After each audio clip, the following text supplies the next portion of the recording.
ഇത് കണ്ടോ? ഇത് ഞങ്ങളിവിടെ എൻ്റെ അമ്മ വീട്ടിൽ വന്നപ്പം എൻ്റെ അമ്മമ്മ ഉണ്ടാക്കിയ പുളിയിഞ്ചിയാണ്. കണ്ടോ? നിങ്ങൾക്ക് ഇഷ്ടമാണോ പുളിയിഞ്ചി? എന്ത് രസമല്ലേ കാണാൻ? എനിക്കും എൻ്റെ അമ്മയ്ക്കും എല്ലാവർക്കും ഇഷ്ടമാണ് പുളിയിഞ്ചി. ഇന്നൊക്കെ ആവി പറക്കുന്നുണ്ട്. ഹായ് കൂട്ടുകാരെ, ഇതാണ് പുളിയിഞ്ചി. ഞങ്ങളെ കോഴിക്കോടൻ സ്പെഷ്യലാണ് പുളിയിഞ്ചി. അപ്പോൾ പുളിയിഞ്ചി ഉണ്ടാക്കിയതാണ്. ഇത് പുളി ചൂടുവെള്ളത്തിലിട്ട് പിഴിഞ്ഞ് ആദ്യം പുളിയൊന്ന് കഴുകണം കേട്ടോ.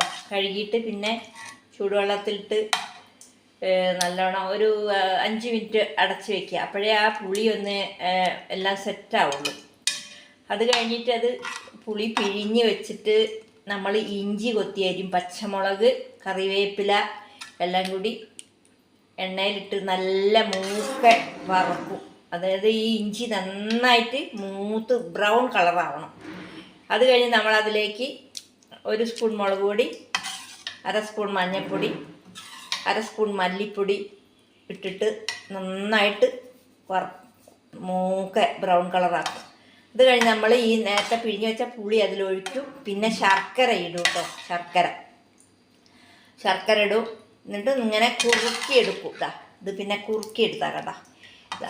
പിന്നെ അതിലേക്ക് നമ്മൾ നല്ല കുറുക്കി ഇങ്ങനെ ആയതിന് ശേഷം നമ്മൾ അത് സ്റ്റൗന്ന് താഴെ ഓഫാക്കാവും. അത് കഴിഞ്ഞിട്ട് നമ്മളതിൽ കടുക് പൊട്ടിക്കുമ്പം തേങ്ങാക്കൊത്ത്, മുന്തിരി എല്ലാം വെളിച്ചെണ്ണയിൽ വഴറ്റിയിടും. കറിവേപ്പില, പിന്നെ ഇത്തിരി ഉലുവ പൊടിച്ചതിടും. അപ്പം കോഴിക്കോടൻ പുളിയിഞ്ചി റെഡി.